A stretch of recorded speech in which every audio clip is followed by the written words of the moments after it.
Chengyuan takes you on an immersive factory tour.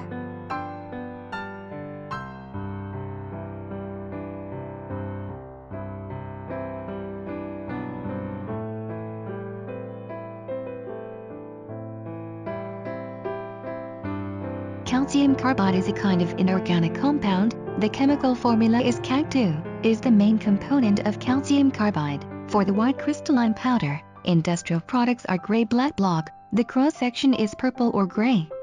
In contact with water, a fierce reaction occurs immediately, forming acetylene and releasing heat.